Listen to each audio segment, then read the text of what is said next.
It's me, Juicy Panama, ASMR.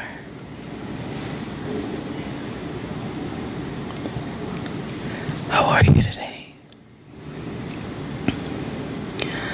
Today, I will be reading for you one of my favorite books to help you relax and to fall asleep. I hope it's a favorite of yours too. It's actually a classic. Let's begin.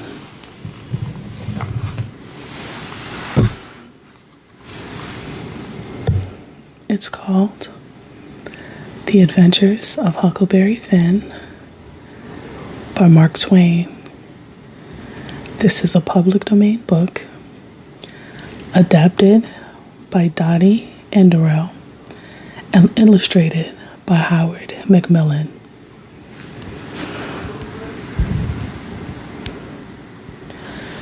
Chapter 1: The Honest Truth. You don't know me unless you have read a book called The Adventures of Tom Sawyer. That book was written by Mr. Mark Twain. In it, Mr. Twain told the honest truth. Well, maybe he added a few extra things here or there. Of course, it don't matter if you haven't heard of me. You'll be hearing a lot about me and my best friend, Tom Sawyer. Tom is my very best friend. See, Tom and I had a wild time a while back. We found a stash of gold that some robbers had hidden in a cave, and it was finders keepers. Tom and I got $6,000 each.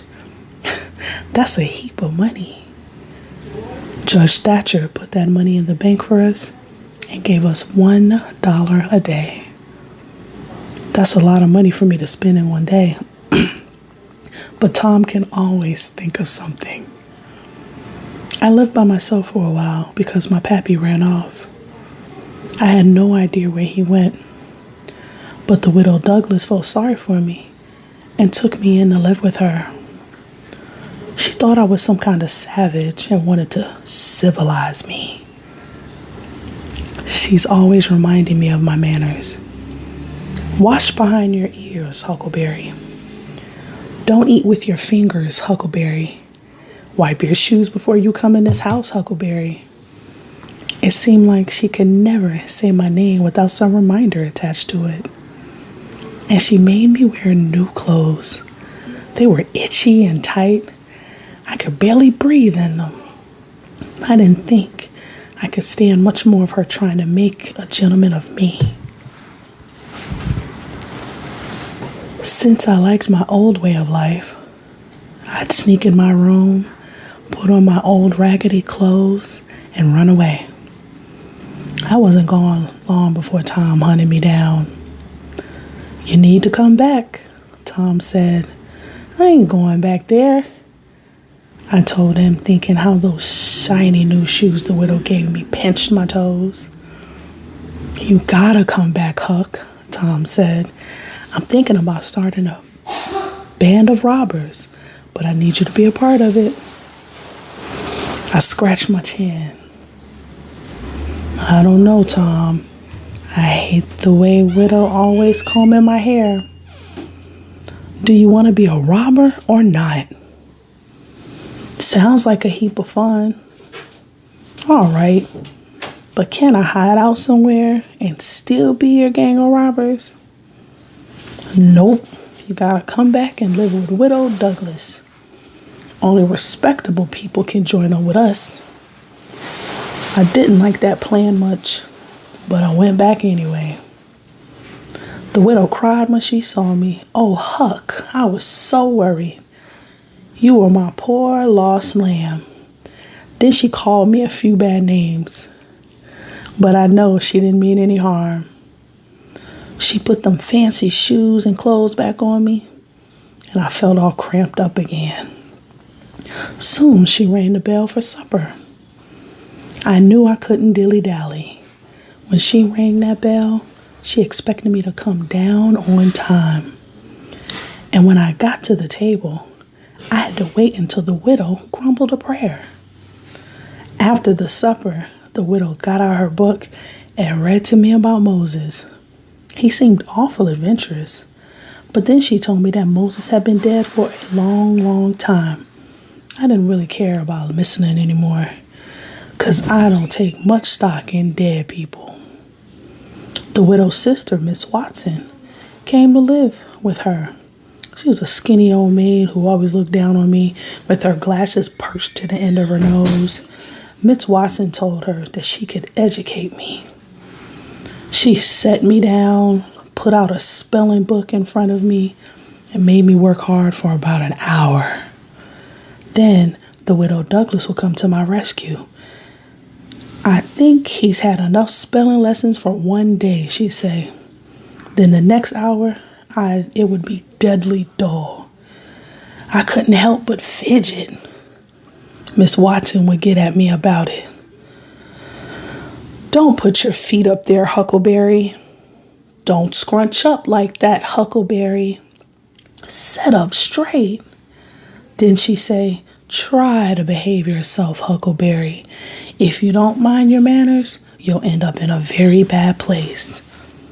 That's okay with me, I told her. I'm powerful bored and could use a change. Oh, Huckleberry, that's a wicked thing to say. I didn't want to tell her that I'd just about go any place to get away from her. Once everybody had gone to bed, I snuck out for a spell. The stars were shining and the leaves were rustling in the woods. I heard an owl hoo-hooing in a tree. It gave me cold shivers. Then way out in the woods, I heard the kind of sound that a ghost makes when it can't rest easy in the grave. That's when I was plumb scared. I was wishing I had someone to keep me company. I was shaking all over when I heard the clock go boom, boom, boom. 12 times. It seemed everything around me was still. The wind had stopped blowing. The crickets had stopped chirping. That's when I heard a twig snap in the darkest part of the trees. Something was stirring. I sat real still and listened. Soon I heard a meow, meow. I said, meow, right back as soft as I could. I got up and I went over by the shed. Sure enough, as I suspected, there was good old Tom Sawyer waiting for me.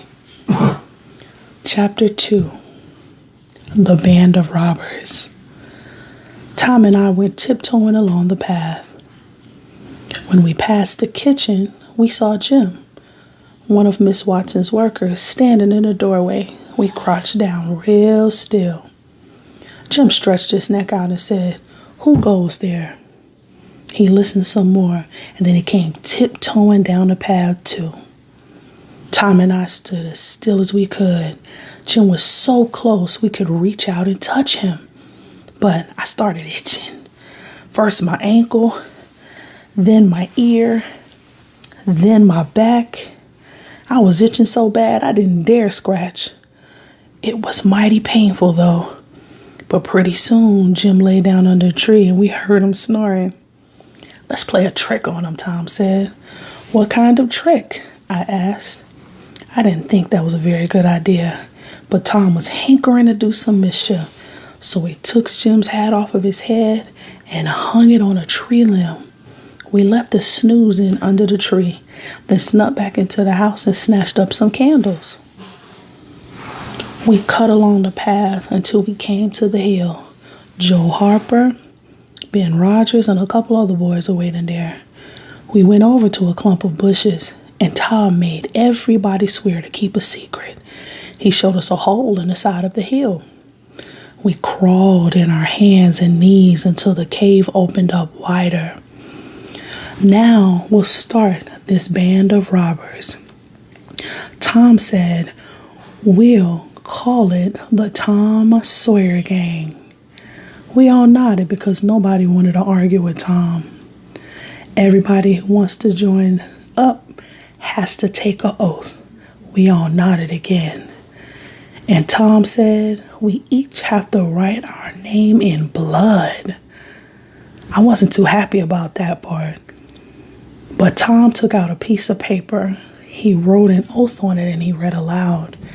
Everyone has to swear that they'll stick with the gang and never tell our secret or will harm that boy's family. They turned to look at me. Then Ben Rogers turned and looked at us. But Huck Finn ain't got no family. That's true, Tom said. I started getting nervous. I didn't want to be in Tom's band of robbers. It wasn't fear that I'd get kicked out of because my poppy had left me. Tom let out a mournful sigh. Sorry, Huck. Looks like you can't be in the gang. I was ready to cry. It just didn't seem right. Then I said, what about Miss Watson? If I spill any secrets, you can go after her. Tom nodded. All right, she'll do.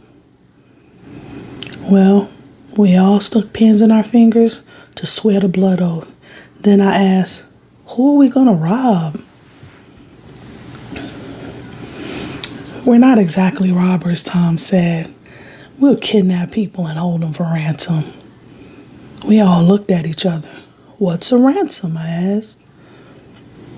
I don't know, Tom said, but that's what they do in some of the books I read, so I think we should do it. I scratched my head. But how do we do it if we don't know what it is? Tom thought on it for a spell.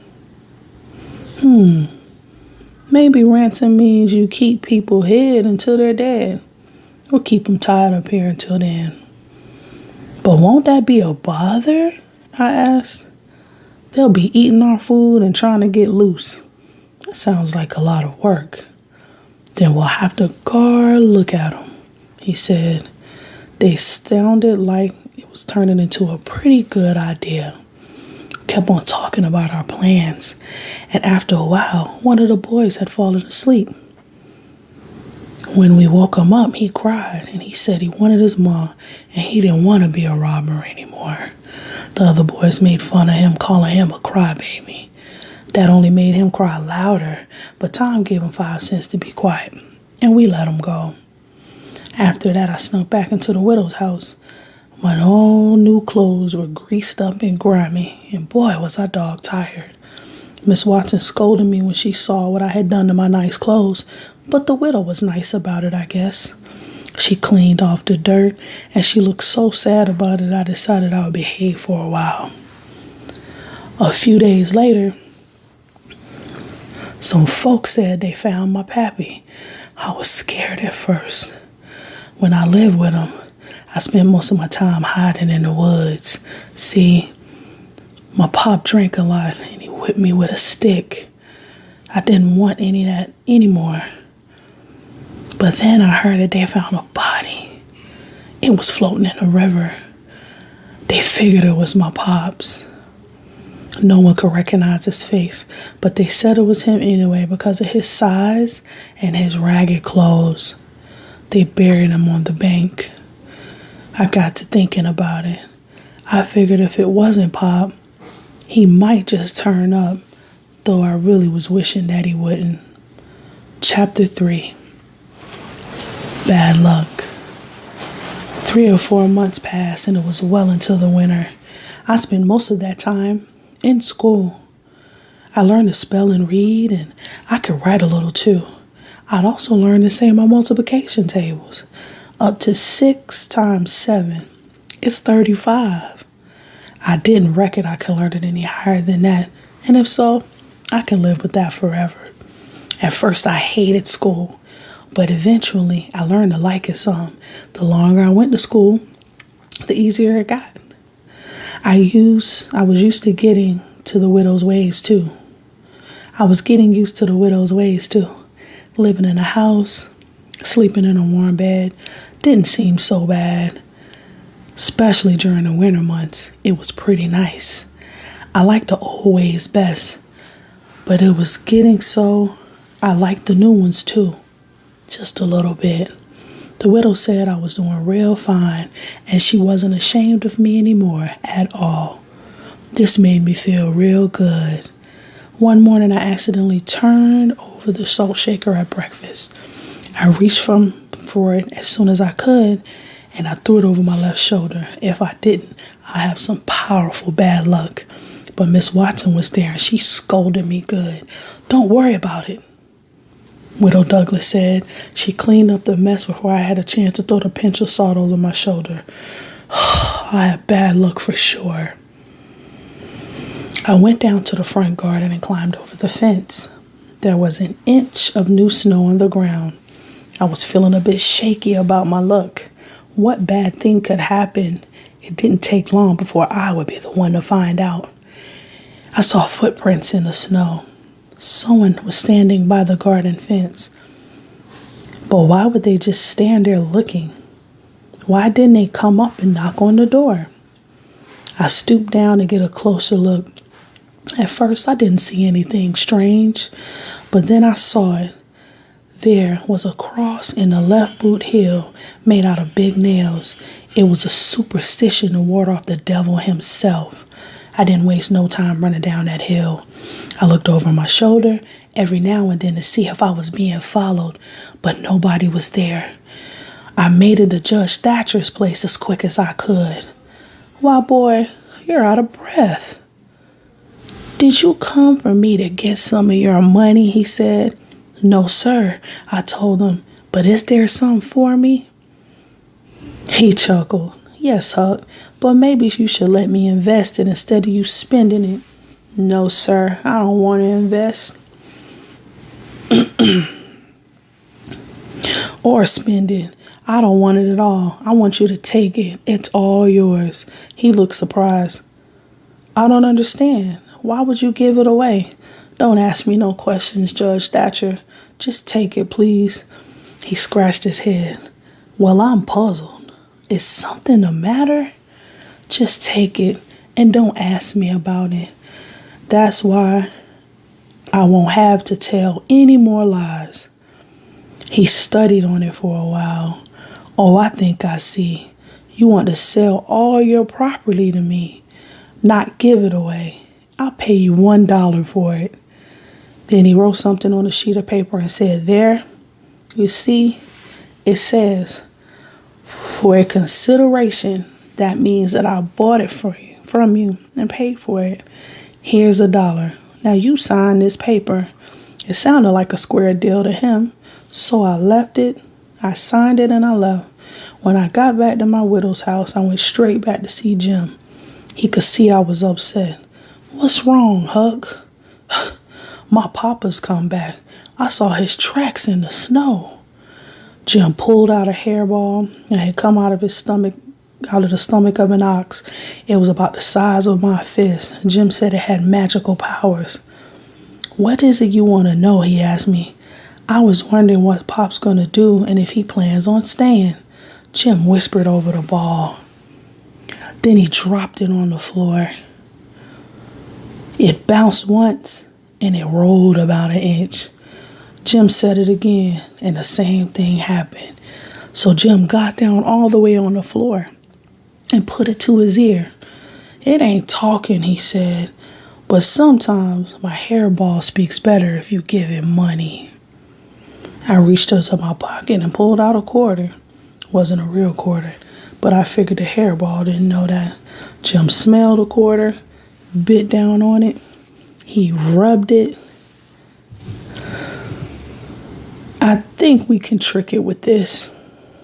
He placed the fake quarter under the hairball, got down on all fours and listened to it again.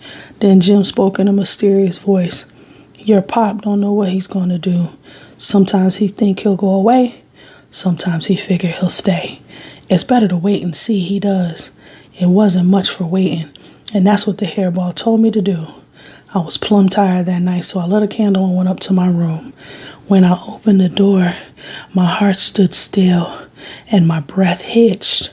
Right there sat Pap, giving me an evil grin. Chapter 4, Trapped. I shut the door and turned around.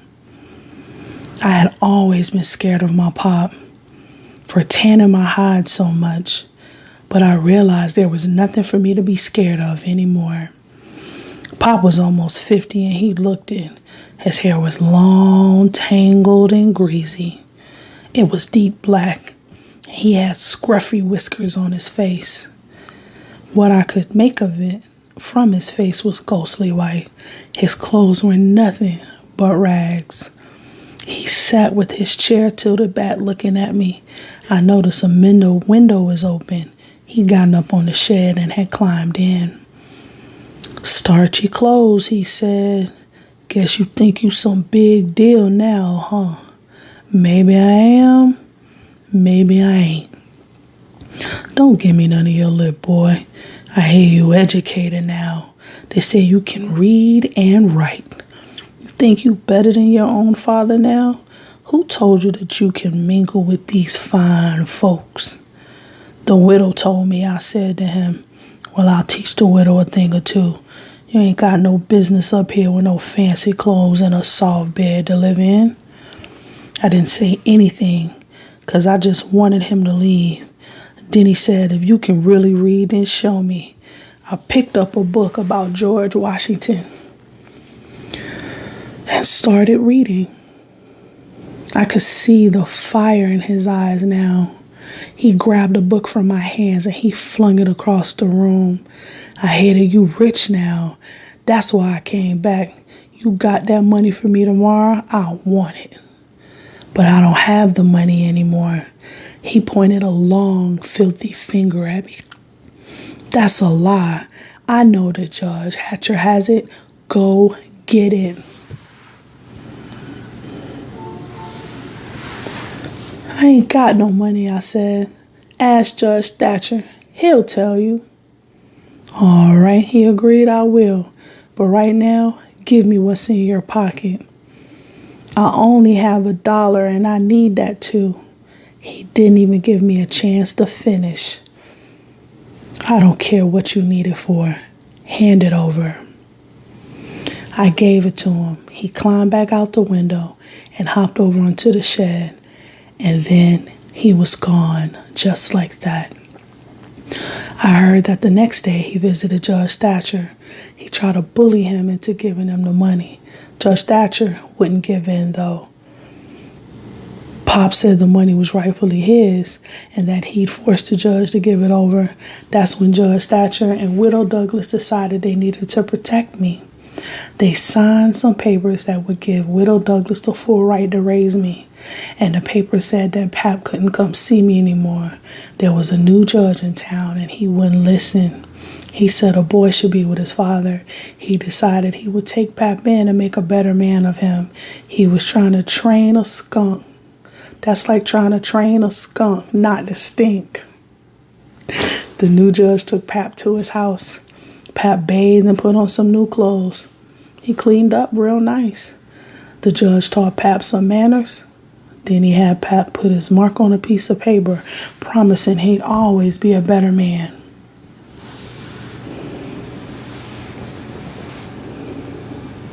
But that night, Pap got awful thirsty. He sold his fancy coat for a jug of whiskey and drank it until he passed out. The judge was so mad about the whole thing. He wanted to take Pap back to his house and try again. But Pap held a shotgun to him. He said, "I'll never go back." Pretty soon, Pap was up to his old ways. He aimed to get that money, so he went to court and made Judge Thatcher give it up. Well, I hope you enjoyed my reading, as I'll be reading the second segment soon. And as always, thank you for visiting my channel, and I thank you so much for being my juicies. Make sure that you like, comment, and subscribe. And also, you can give me some suggestions, as I'm always looking for new things to add.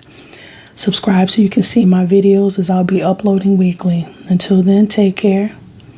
And thanks for having me. Bye.